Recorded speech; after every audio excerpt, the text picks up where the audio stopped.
রাজনীতির মাঠে কি ঘটবে, আগামী নির্বাচনে কাদের জয় হবে পরাজয় হবে, ভোটের মাঠে কার কতটুকু অবস্থা, জরিপ কি বলছে, মাঠ কোন দিকে যাবে। একসময় বিএনপির অনলাইন প্রচারক হিসেবে যারা চিহ্নিত ছিল তারাই আজকে প্রকাশ্যে বিএনপির বিরোধী অবস্থানে গেছে। সবকিছু মিলিয়ে যে টান টান উত্তেজনা, ডাকসু নির্বাচন হচ্ছে জাতীয় নির্বাচনের একটা প্রধান চাবিকাঠি বা ওয়ান আই মনিটরও আপনি বলতে পারেন, যে ডাকসু একটা রেজাল্ট ক্রিয়েট করবে সরকার কতটুকু নির্বাচনকে কন্ট্রোল করতে পারবে। আলোচনায় ডাকসুর ভিপি নির্বাচন নিয়ে শিবিরের প্যানেল, এখানে যারাই আছে সবাই মোটামুটি এক একটা মাস্টার মাইন্ড প্লেয়ার। এদের মধ্যে সভাপতি যিনি আছেন সম্ভবত ভিপি প্রার্থী সাদিক কায়েম, তিনি ক্লিয়ার করেছেন যে ছাত্রলীগের একটা কমিটিতে বা বিভিন্ন জায়গায় তার যে ছবি টবি আছে, এখানে তিনি ইচ্ছা করে যান নাই। ওই সময় ছাত্রলীগের সন্ত্রাসীরা তাকে জোর করে নিয়ে যাইতো। তো আমরাও জানি যে ওই সময়টাতে শিবির গুপ্তভাবে ছাত্রলীগের মধ্যে কিন্তু তাদের রাজনীতি চালিয়ে যাচ্ছিল। যাই হোক, এখন আমরা কোন জায়গা থেকে কথা বলতেছি, হঠাৎ করে সাংবাদিক ইলিয়াস তিনি ডাকসু নির্বাচনে ভিপি পদে শিবিরের প্রার্থী সাদিক কায়েমের জন্য ভোট চাইয়া বসছেন। তো ওনার কথায় কি ঢাকা ইউনিভার্সিটির ছাত্ররা ভোট দিবে? না দিলে একটা জনমত তৈরি হবে। এর মাঝখানে আমার দেশ পত্রিকা তারা একটা জরিপ দেখাইছে, সেই জরিপেও দেখা যাচ্ছে যে শিবিরের প্যানেলে যারা আছেন তারা এগিয়ে আছেন। ভিপি, জিএসএ, জিএস যে পদগুলো আছে এই পদগুলোতে তাদের জরিপটা বলছে যে তারা এখানে শিবিরের এই প্যানেলটা বড় বড় পোস্ট পদগুলো পাবে।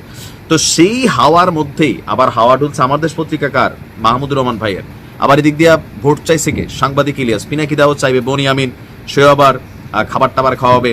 বনিয়ামিনকে নিশ্চয়ই চিনেন আপনারা, সময়ের সাথে মানে কত ইসলামিক হয়ে গেছে, আলহামদুলিল্লাহ, এটা ভালো। একসময় সালাম দিল বলতো ওয়ালাইকুম তফাত। মানে আমি নিজেও কয়েকটা ভিডিও করছিলাম, আমার নিয়েও দুনিয়ার বানাইনা নিউজ করছিল, আপনাদের খেয়াল আছে কিনা জানি না। যাই হোক, তো সেই বনিয়ামিনও আপনার সে বলছে যে ফ্রি খাওয়াবে কি কি। সাংবাদিক ইলিয়াস কেন তিনি আপনার এই অবস্থান নিলেন, তার একটা বক্তব্যের পরে সমালোচনা হচ্ছে ইলিয়াসকে নিয়ে প্রচুর, যে নিজেকে সরাসরি পাকিস্তানি দাবি করে ৭২-এ জন্ম হলো সে পাকিস্তানের পক্ষ নিতে, এরকম একটা পোস্ট দিয়ে কিন্তু মাঠ গরম করে ফেলছে। ইলিয়াসের বক্তব্য, ডাকসু ভিপি পদে পাকিস্তানি প্রার্থী সাদিক কায়েমকে ভোট দিন। এইটার আবার একটা ব্যাখ্যা আছে যে তুমিও জানো আমিও জানি সাদিক কায়েম পাকিস্তানি, এরকম একটা মাঝখানে প্রচলন ছিল বামদের। তো সেখান থেকে তিনি হয়তো এই লাইনটা কানেক্ট করছেন যে ডাকসুর ভিপি পদে পাকিস্তানি প্রার্থী সাদিক কায়েমকে ভোট দিন। আমি কয়েকদিন আগে একটা পোস্ট করেছিলাম, সেখানে বলেছিলাম সাদিক এবং আবিদ, মানে ছাত্রদলের যে আবিদ, দুজনেই আমার পছন্দের। কিন্তু গেল কয়েকদিন ধরে ছাত্রদলের বিভিন্ন নেতা যেভাবে শিবিরের প্রার্থীকে পাকিস্তানি রাজাকার বানানোর চেষ্টা করেছেন, তা পক্ষান্তরে আওয়ামী লীগের বয়ান প্রতিষ্ঠার চেষ্টা। 1971 সালে ভারত পাকিস্তান যুদ্ধে পাকিস্তান দুই ভাগে বিভক্ত, যার পুরো ফল ভোগ করেছে আওয়ামী লীগ এবং ভারত কথিত স্বাধীনতার পর।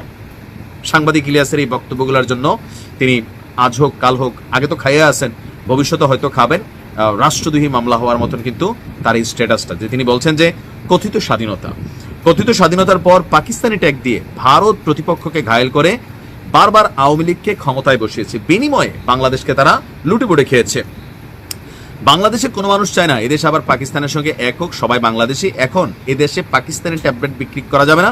পাকিস্তানি ট্যাগ মূলত ভারতীয় সফট আর্মস, এই আর্মস যারাই ব্যবহার করবে তাদেরকে আমরা ভারতীয় দালাল মনে করব। মানে আবিদদের যে বক্তব্য, ছাত্রদলের যে বক্তব্য, সেই বক্তব্যে এরা ভারতের দালাল, এটা সাংবাদিক ইলিয়াস মনে করছেন, বা তার অনুসারী যারা আছে তারা। সেই ক্ষেত্রে আমাদেরও পাকিস্তানি হতে কোনো সমস্যা নেই। ৭১-এ জন্ম হলে আমিও পাকিস্তানের পক্ষে থাকতাম, এখনো ভারত পাকিস্তান যুদ্ধ হলে আমি পাকিস্তানের পক্ষে থাকবো। ছাত্রদল প্রমাণ করেছে তাদের ভিপি আবিদ সে হচ্ছে ভারতপন্থী, অথবা আমি পাকিস্তানপন্থীর পক্ষে। এরপর সাদিক কায়েমের জন্য ভোট চান। খুবই ভাইরাল, আজকে আলোচনায় এটা আছে, সব পত্রিকা লিড নিউজ হিসেবে এটা নিয়ে আসছে। ইভেন আমার দেশ পত্রিকা আবার লিড নিউজ করছে যে এখানে জরিপ বলছে যে শিবির সামনে জিতবে।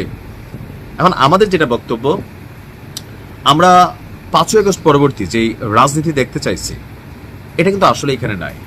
আপনি এনসিপি বলেন, গণ অধিকার পরিষদ বলেন, বিএনপি বলেন, জামাত ইসলাম বলেন, যারাই আছে দেখেন এখানে সার্বিকভাবে ম্যাক্সিমাম নিজেদের স্বার্থকে সিদ্ধ করার জন্য যার যেই ট্যাগটা খাওয়াইলে যারে দিয়ে কাজে হবে, অনলাইনে কারে লাইনে আনলে কাজে হবে, অফলাইনে কারে ধরলে কাজে হবে, অথবা প্রত্যেকেই নিজেদের মিডিয়া সেলের মাধ্যমে, ফেসবুকে গুজবের মাধ্যমে, অথবা যেইভাবে জনগণকে বোকা বানানো যায় ওইভাবে বানাইয়া ডায়লগ মারাইয়া ধরেন নিজেদের রাষ্ট্র ক্ষমতা নিজেদের ক্ষমতাকে পাকাপোক্ত করার প্রয়াস ছাড়া আর অন্য কিছু এখানে আসলে লক্ষণীয় না। মন চায় পছন্দ না হলে তার গোষ্ঠী উদ্ধার করে দিব, গাইল্লাই দিব, খাট কাপাই দেবো, আবার মন চাইলে পাকিস্তানি রাজাকার ট্যাগ দিব, মন চাইলে